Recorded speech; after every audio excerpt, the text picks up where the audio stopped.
him, but they didn't get it. They didn't get it that he was unhappy. He just was terribly unhappy. And he was unhappy with his wife and his daughter and his friends. He was never happy. So that's why I say high IQ, whole face wrinkle, pissed off at everyone, because they just don't. They're not comfortable with regular people. They're just not comfortable. That's why they get angry at you. They get angry at you if you don't understand what they're saying. Some people don't mind explaining it, but they still get angry. And there's a lot of people I know they're like that. But oh well. Like I said, everybody's different. But the people with the high IQs, really, believe me, you got to really think. Not everybody's going to be like you. Not everybody in this world. There's a lot of average people out there, or lower than average, and you just accept them the way they are. You're not going to be able to change them overnight. You're not going to be able to teach them anything, because if they are what they are. They'll learn if they want to learn. That's good. They'll learn in their own time, but you can't push like 10,000 things on them all at once, because then you will lose them forever, because they won't get it. They'll be sitting there like, duh, what do you say? I don't know. And they won't remember what you said. So pushing people into learning is also a bad idea. People want to learn. They do it because they want to learn on their own. You can't force them to learn. I mean, there was years and years between school and now. There was years and years and years that I didn't read a book. I didn't watch the news. I only watched TV, but I only watched the shows that I liked, okay? But I ignored the news. I didn't read the newspaper. Didn't do all these things. And even about 20 years, I didn't even watch very much TV at all, because I was working nights, and all the TV was on, all the good TV was on when I was working, so I didn't get to see it until they came up with the VCR. And when they came up with the VCR, then I started recording shows so I can watch them on my days off. Yoo-hoo! So I like that. I really did like that. I finally had my shows back, but I missed so many shows. There's probably shows that exist that I didn't even know existed because I wasn't there. So it's like I left the planet or something, Yeah, maybe I did leave the planet temporarily. Hey, I know people that said they've left the planet, okay? So, and so, oh my gosh.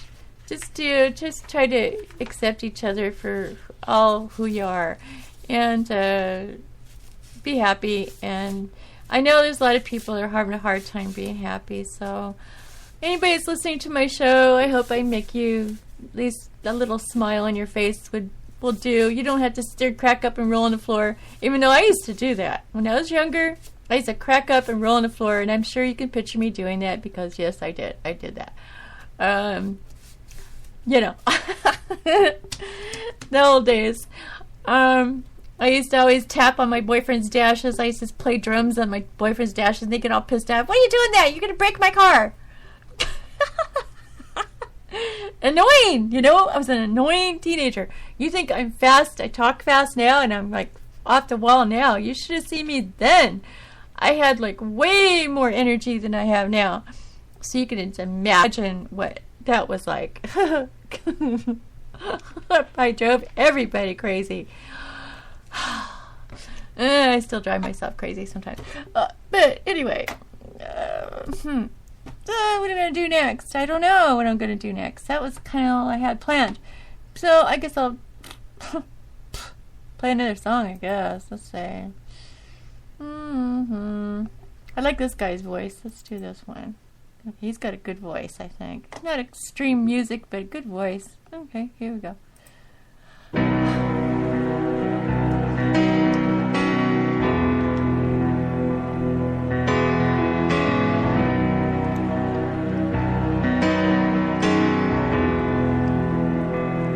I've got my heart set on you. I get this feeling no one else in the world will do. And I won't let go when the wind starts blowing.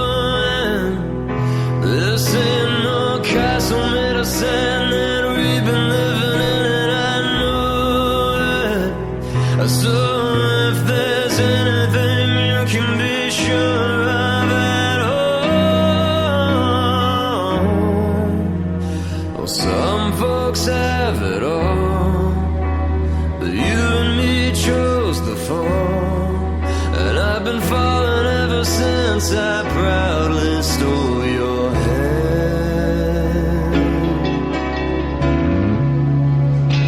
'Cause baby, I'm your man.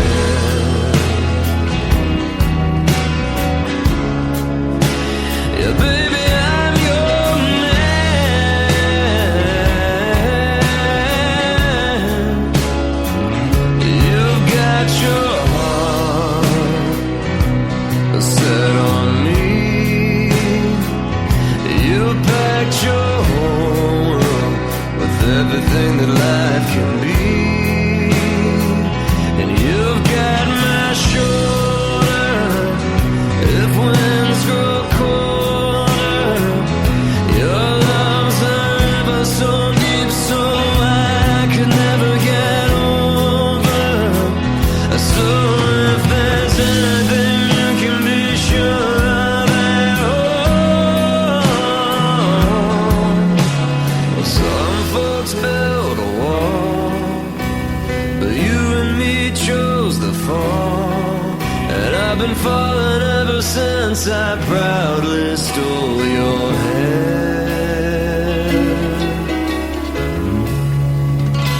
'Cause baby, I'm your man.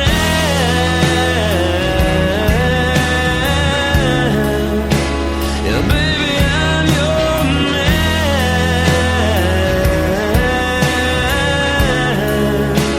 Yeah, baby, I'm your man. Yeah, baby, I'm your man.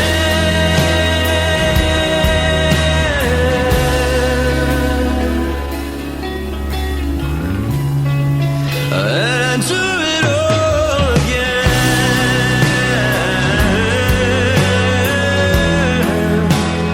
And baby, I'm your man.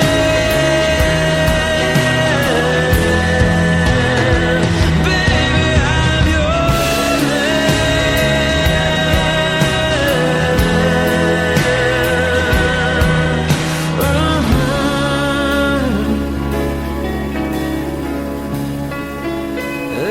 Baby, I'm your man.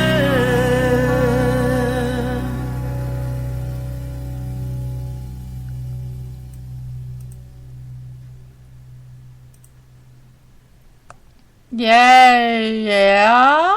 Pretty cool. Yeah, I like those songs. Woohoo. I always wanted, when I was in a band, I've been in a band 3 times. Volume's up too loud. And each time, I always wish that one of the singers would write a song just for me, and that never happened.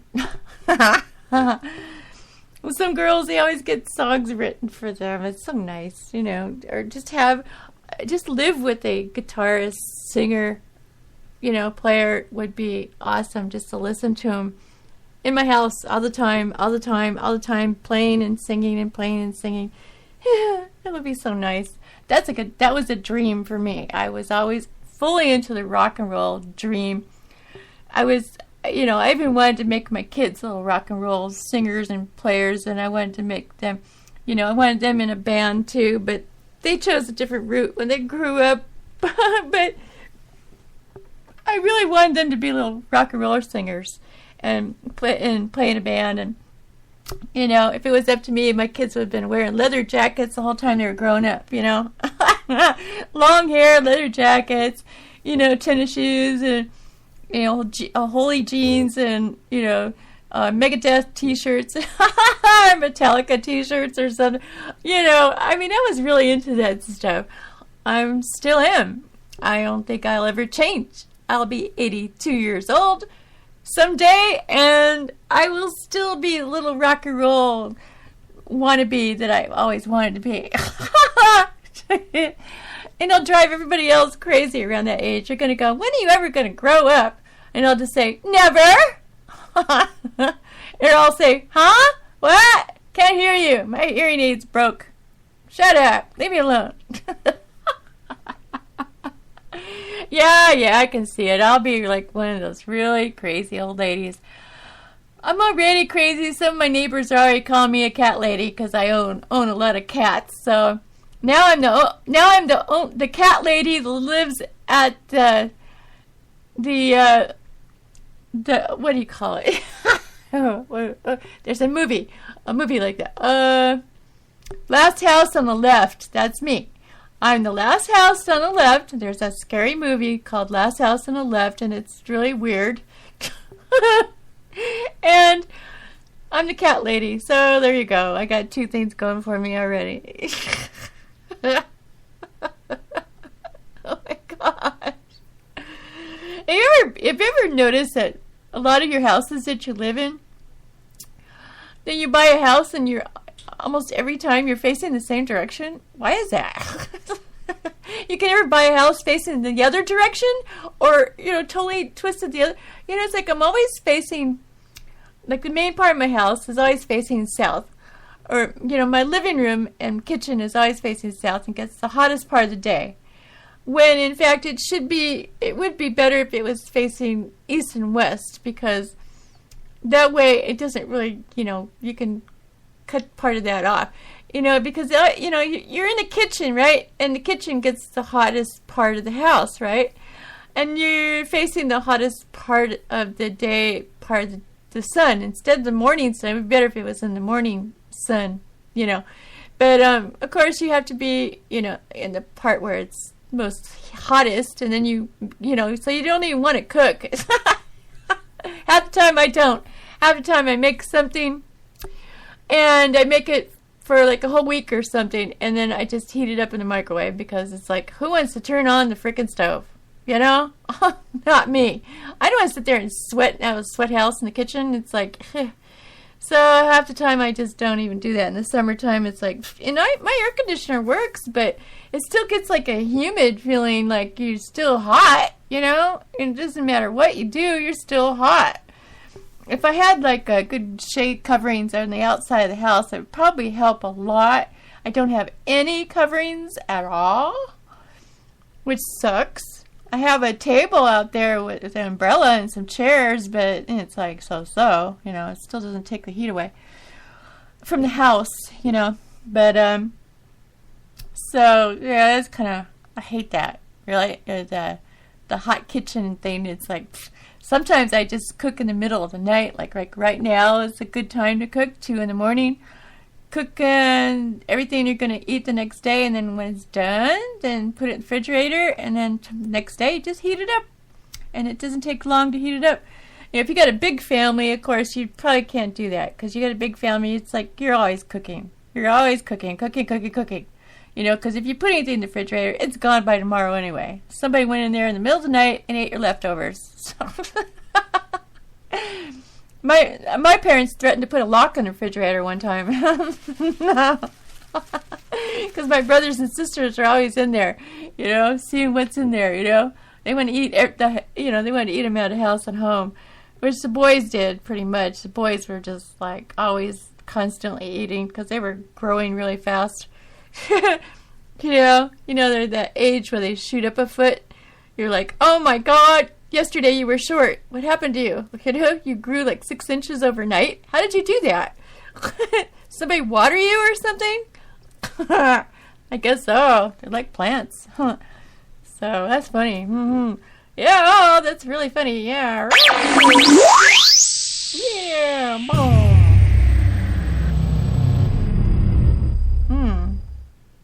I like those sounds. Can't get enough of that stuff. No, see, I'm going on an hour now. I am play some more songs because I'm tired. I'm tired. It's 2 a.m. What do you expect? I'm not going to put on 3-hour shows. 3-hour shows. I have to get away from this anemia first. I have to make sure my vitamins still aren't kicking in yet. So maybe I got bad.